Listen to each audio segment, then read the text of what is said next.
Salam sejahtera bagi kita semua.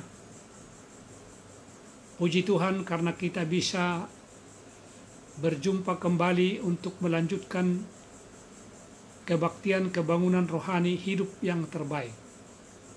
Sebelum kita mempelajari firman Tuhan ini, mari kita awali dengan berdoa. Allah Bapa kami yang berada di sorga, terima kasih atas kebaikan-Mu memberikan kami waktu untuk mempelajari firman-Mu.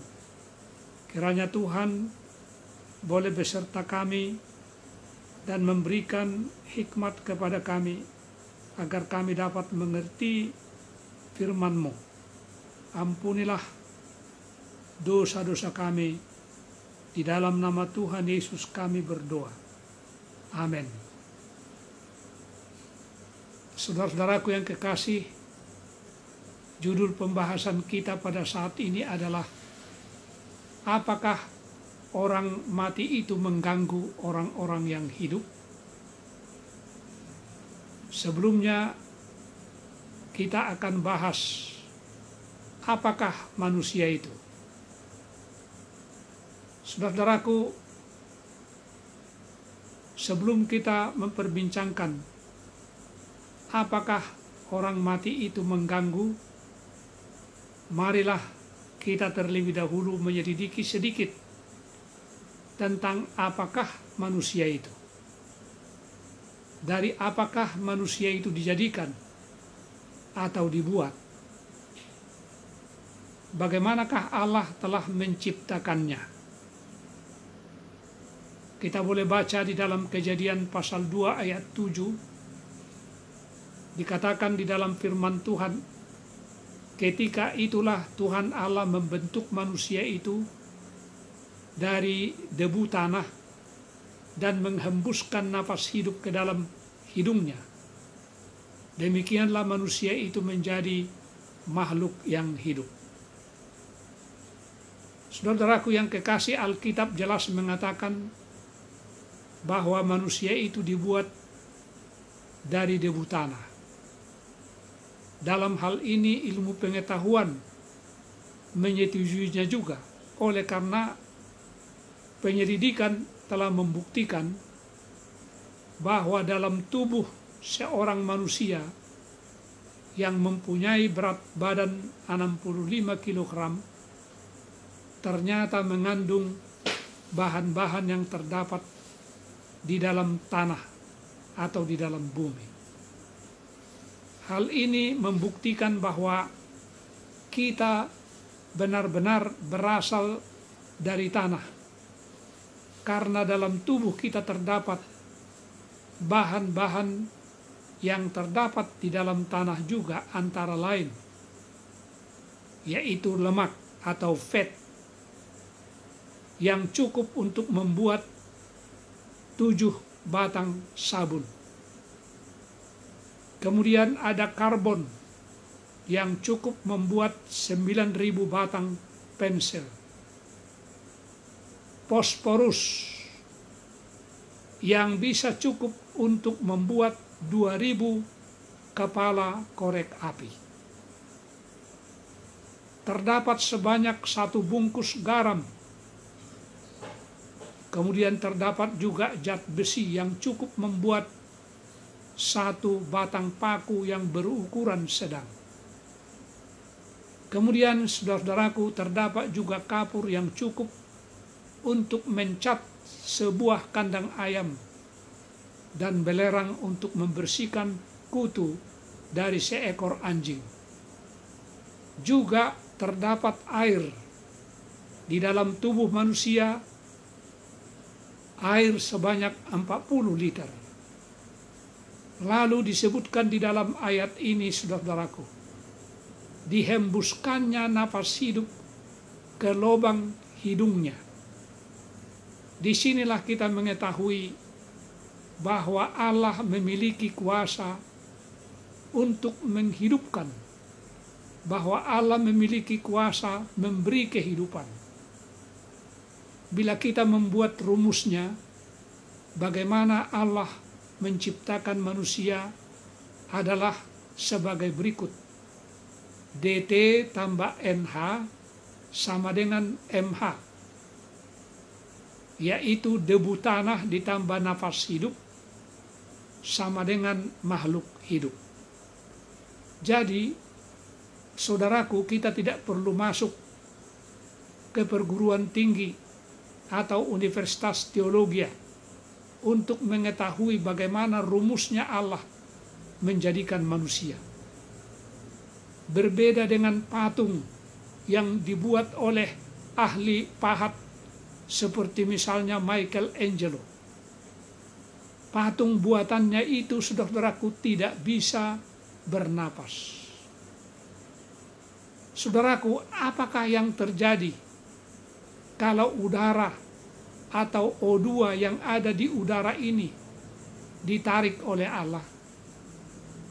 Tentu kita akan mati, dan yang tinggal adalah debu tanah atau tubuh, oleh karena NH atau napas hidupnya sudah hilang.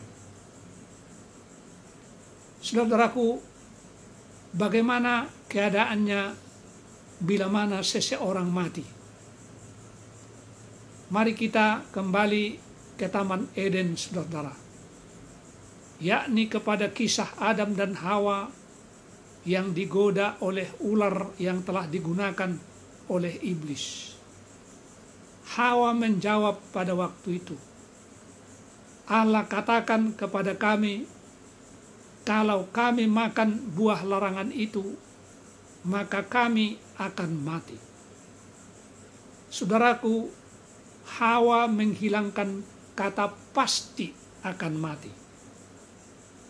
Tetapi ular berkata, kalau kamu makan, kamu tidak mati. Saudara dan saya tentu belum pernah mati.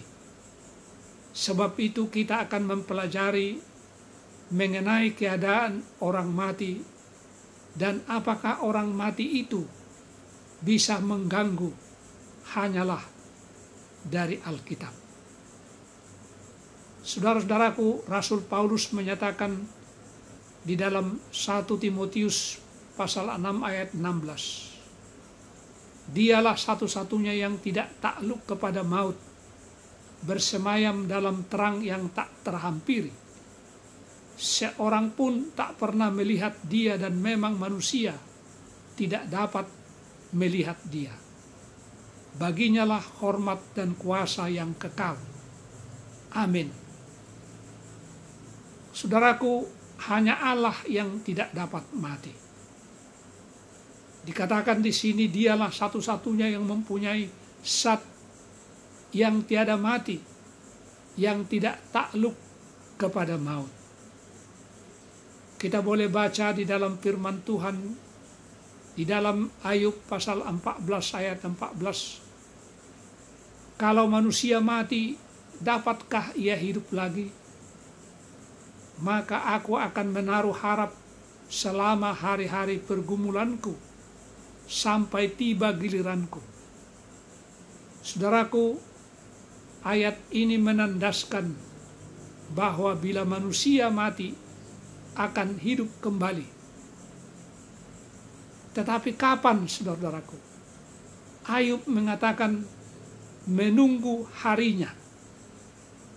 Ayub menunggu harinya akan dibangkitkan dari kubur dan tubuhnya akan diubahkan oleh Tuhannya. Daud melihat ke depan kepada peristiwa yang mulia bila ia akan dibangkitkan. Ia tidak percaya bahwa jika ia mati maka ia terus meluncur masuk surga. Mungkin sukar kita percayai dan ganjil karena umat Kristen sekalipun, saudaraku, masih banyak yang percaya bahwa orang mati itu dikatakan langsung masuk ke surga. Namun apa yang dikatakan di dalam ayat berikut, kita baca di dalam Kisah pasal 2 ayat 34. Sebab bukan Daud yang naik ke sorga, malahan Daud sendiri berkata, Tuhan telah berfirman kepada Tuanku. Jadi Daud masih berada di dalam kubur. Ia tidak ada di sorga pada saat ini. Apakah orang mati itu mengganggu, saudaraku? Banyak orang takut bila berjalan melalui kuburan karena takut diganggu oleh apa yang dianggap roh orang mati.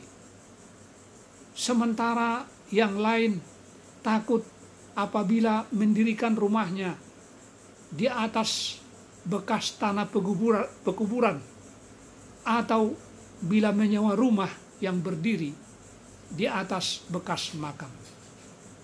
Saudaraku, apakah benar orang mati itu dapat mengganggu manusia yang masih hidup?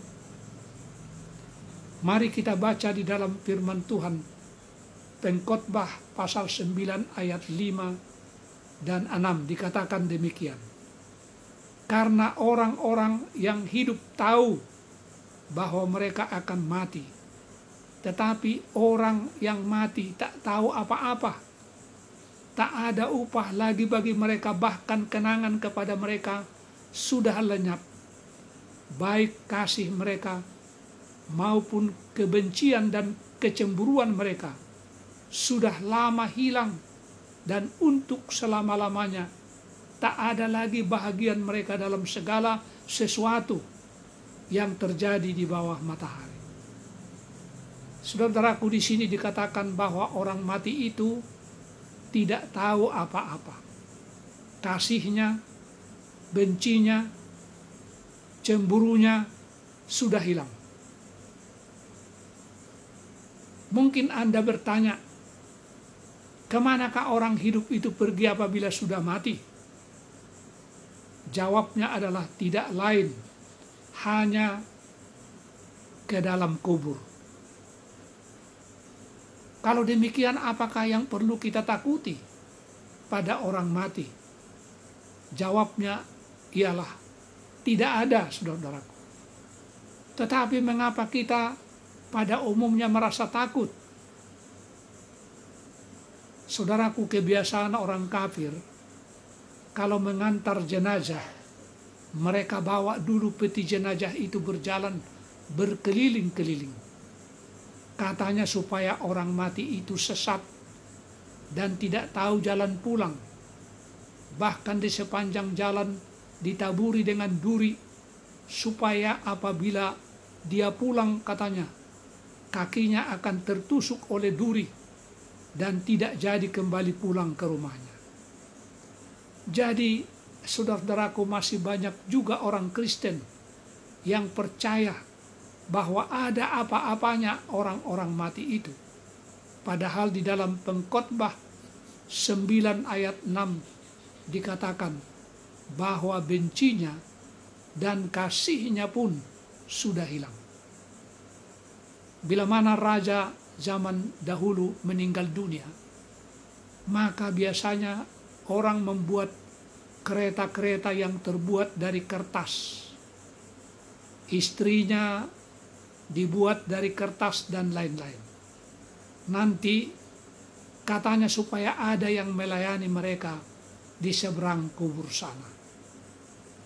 Mari kita baca di dalam Mazmur pasal 115 ayat 17. Bukan orang-orang mati akan memuji-muji Tuhan, dan bukan semua orang yang turun ke tempat sunyi.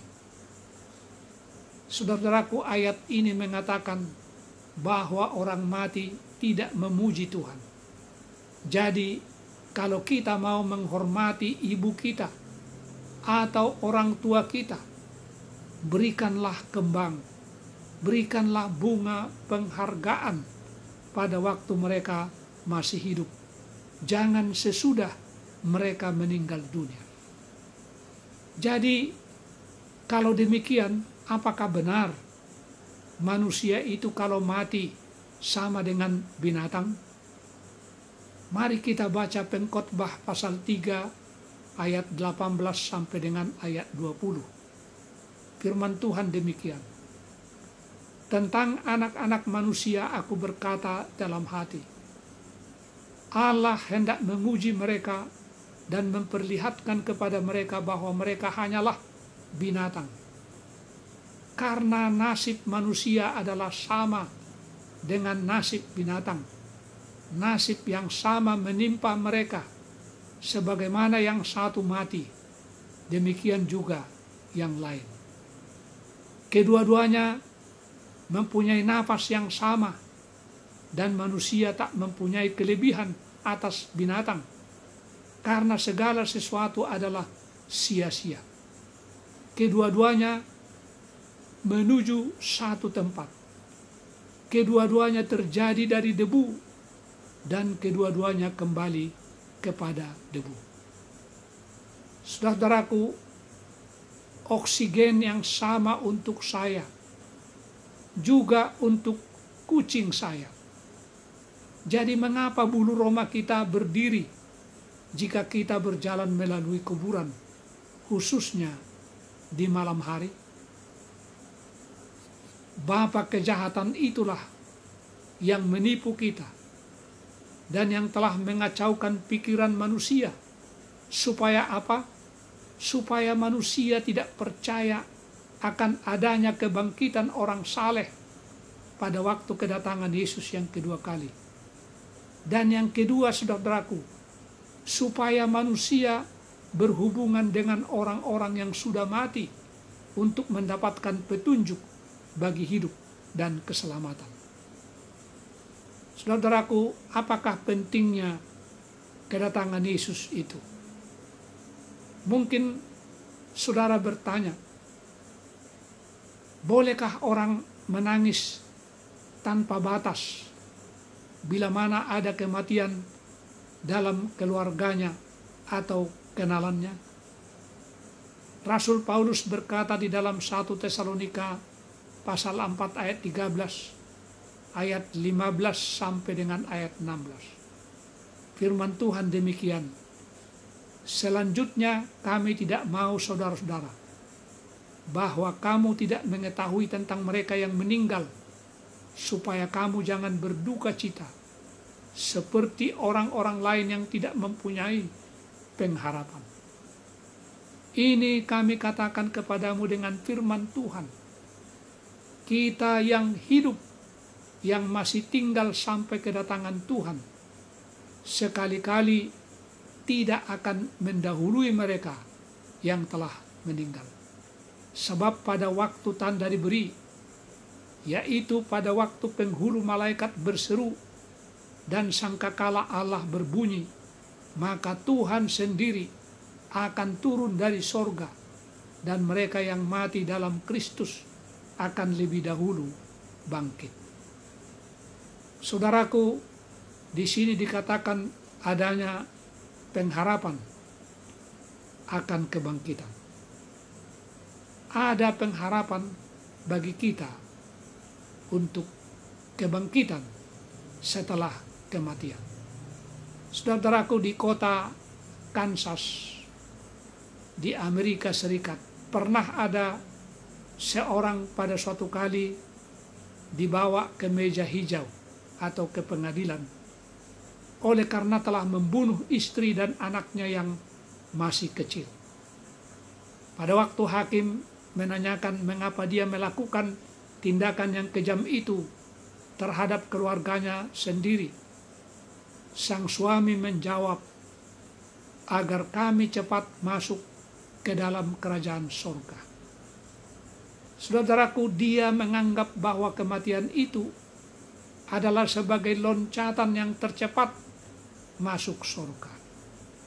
Kalau ajaran yang dipercaya orang mengatakan bahwa kematian adalah batu loncatan yang tercepat ke surga, maka boleh kita katakan bahwa para penjahat perang yang telah menyembelih ribuan orang itu telah berjasa lebih besar daripada para pendeta yang adakan khotbah dan ceramah atau kebaktian kebangunan rohani di dunia dewasa ini.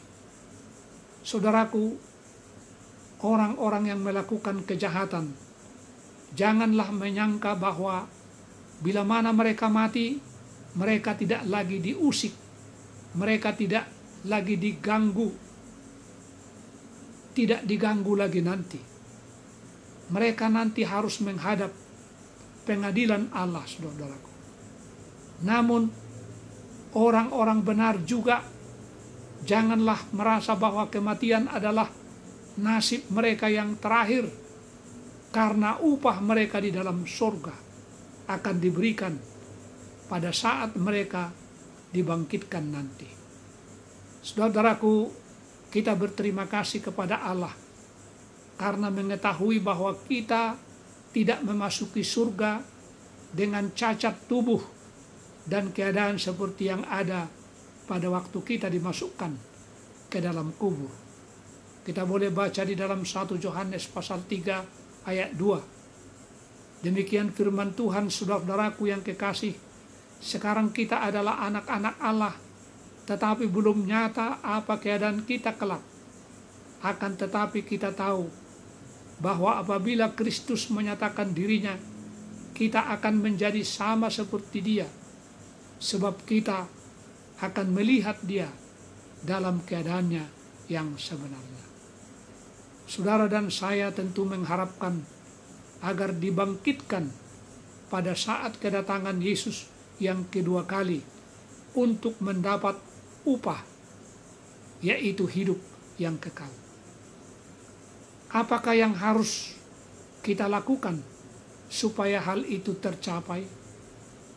Mari kita baca 1 Yohanes 3 ayat 3 yang menyatakan, setiap orang yang menaruh pengharapan itu kepadanya menyucikan diri sama seperti Dia yang adalah suci. Jadi kita perlu menyucikan hidup kita dengan meminta kuasa pertolongan dari Tuhan Allah. Percayakah saudara bahwa orang yang sudah mati masih berada dalam kubur sekarang ini? Dan percayakah saudara bahwa Yesus Kristus adalah jalan kepada kebangkitan? Dan rindukah saudara untuk dibangkitkan pada kedatangan Yesus yang kedua kali untuk mendapat hidup yang kekal? Bagi saudara yang percaya akan hal itu, saudaraku, marilah kita tunduk kepala untuk berdoa. Bapa kami di sorga, terima kasih atas pelajaran yang indah itu. Tuhan, kiranya Engkau memberkati kami, memberkati saudara-saudara kami yang hadir dan menyaksikan serta turut mempelajari firman-Mu melalui media yang tengah berlangsung ini. Kiranya Tuhan memberkati kami semua agar kami memperoleh hidup yang kekal. Ampunilah dosa kami hanya berserah kepadamu, di dalam nama Yesus, Tuhan dan Juru Selamat kami. Amin. Saudaraku, kita akan lanjutkan pelajaran kita dalam pertemuan yang berikut. Sampai jumpa, Tuhan memberkati.